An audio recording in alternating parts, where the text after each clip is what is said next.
お前を責めに来たんじゃない。俺はただ知りたかった。あの時お前がいなくなったわけよ。あなたの中ではガニメデの時間は止まったままみたいね。遠い昔の話よ。もう忘れたわ。動かない時間はいらないわ。さよなら、ジェット。 Hi everyone, nice to see you again. Welcome back to the channel and welcome to the fourth and final video in this series of 4 based on episode 10 of Cowboy Bebop. Let's get stuck in. お前を責めに来たんじゃない。俺はただ知りたかった。あの時お前がいなくなったわけよ。お前を責めに来たんじゃない。俺はただ知りたかった。あの時お前がいなくなったわけよ。 This is one of the classic punji pits of Japanese grammar. A punji pit, for those of you who don't know, is a hidden pit with stakes at the bottom. You know, you get them in jungles, you fall down, get stuck on the stakes, die. Well, this is a punji pit. This is a real punji pit in Japanese grammar. Japanese actually makes quite a lot of sense here. I think English makes less sense than Japanese. Let's think about why that should be the case.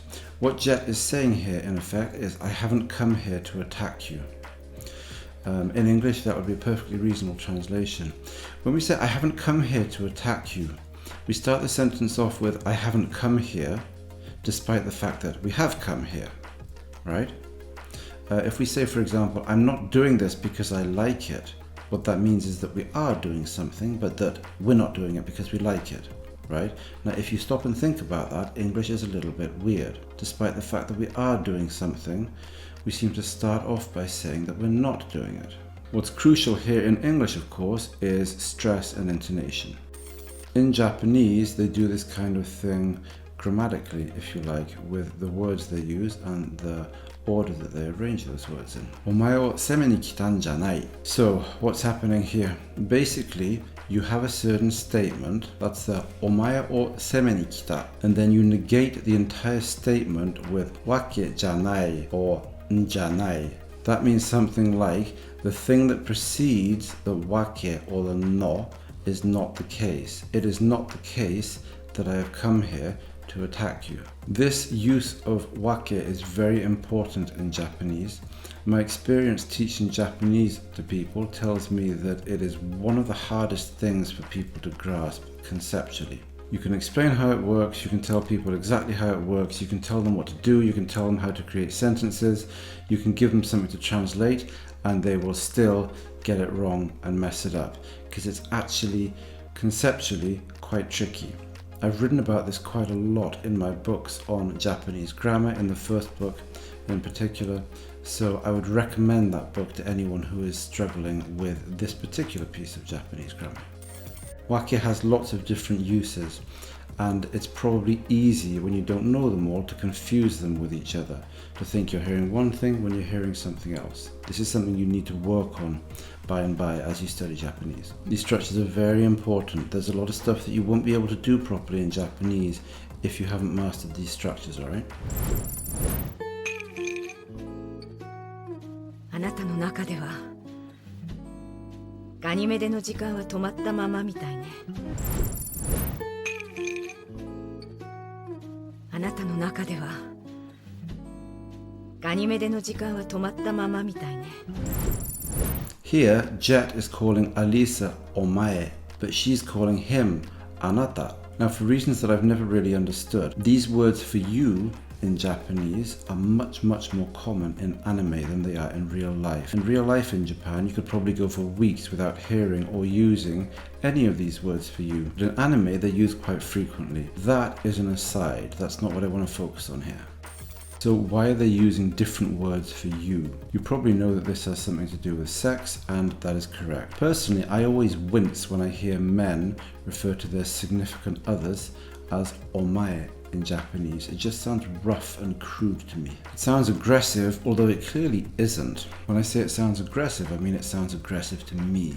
My sense as to how these things work is obviously not the same as the native Japanese sense. Women calling their men, their husbands, anata is perfectly normal, perfectly natural, although it's often going to be anta instead of anata. I don't have any particular explanation as to why it should be perfectly normal for women to say anata when it's not natural, or not as commonly done, I should say, for men to call their women, their wives, their girls, their girlfriends, omae, but that is the way it seems to be. We could ask, what happens if we flip this all around? What happens if we get Jet to call Alisa anata and Alisa to call Jet omae? What would happen if we were to keep everything the same apart from the personal pronouns and flip them? That sounds pretty horrible, I have to say. Jet would end up sounding like some sort of weirdly over-polite loser who was talking to a complete stranger, and Alisa would end up sounding like she wanted to headbutt Jet. So if you flip the personal pronouns, it just sounds completely weird. 遠い昔の話よ。もう忘れたわ。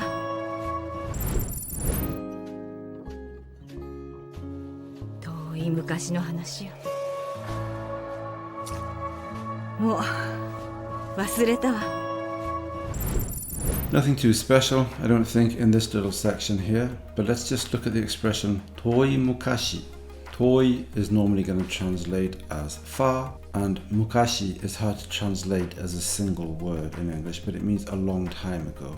That makes this expression a bit of a nightmare to translate directly. Far long time ago, far bygone days. No, that doesn't really work, does it? So here, if you wanted to translate this into English, you'd have to get a little bit creative. It's all such a long time ago. It's all so long ago, it feels like another lifetime. Whoa, that was ages ago.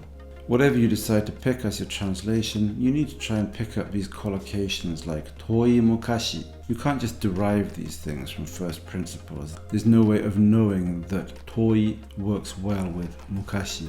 You just have to learn the stuff as you go along from the natives. 動かない時間はいらないわ。さよなら、ジェット。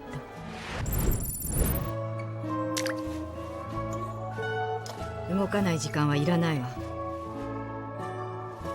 さよなら、ジェット。For those of you who haven't figured it out yet, sayonara is not the way you tend to say goodbye to people in Japanese. That's why you hardly ever hear it. You'll hardly ever hear this word in real life if you ever go to Japan. Why not? Well, you only say it when you're saying goodbye forever. That is what Alisa thinks she's doing to Jet here, and that's why she says sayonara. It's like adios in Spanish. If you know Spanish, you might think the word for goodbye is adios, but no one ever says that in Spanish unless they're saying goodbye forever. And because we don't say that sort of thing to people very often, there's just no reason to say it. So how do Japanese people actually say goodbye to each other? Well, if you've watched a bit of anime, then you'll already know most of this stuff, I'm sure, but you get expressions like ja ne, mata ne, bye bye, bye bye, bye bye. You have to do this with your hand when you say bye bye. I don't know why. It's just a Japanese thing. If you know when you're going to see the person next, you can say mata ashita ne, mata raishu.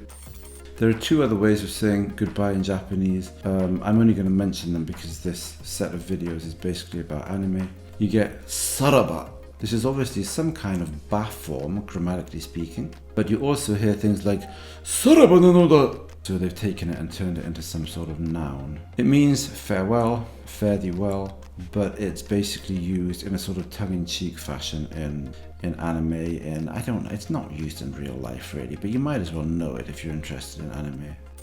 There's another word, abayo. Have I ever heard this? God, I've probably heard this once or twice purely in anime. I don't know how often it's used in real life. You know, these are jokey, playing around type expressions used tongue-in-cheek, essentially. But you might as well learn them. You might as well stick them in there in your passive vocabulary. They're worth knowing. Don't say sayonara to people under normal circumstances. That's the important thing. So that's it for today. This is the final video in this series of 4 based on this particular episode of Cowboy Bebop. We will have more Cowboy Bebop in the future and other anime too. So if you're getting something out of these videos, I hope to see you again in the future. And that's it for today. Thanks very much. Ciao, ciao. Bye bye.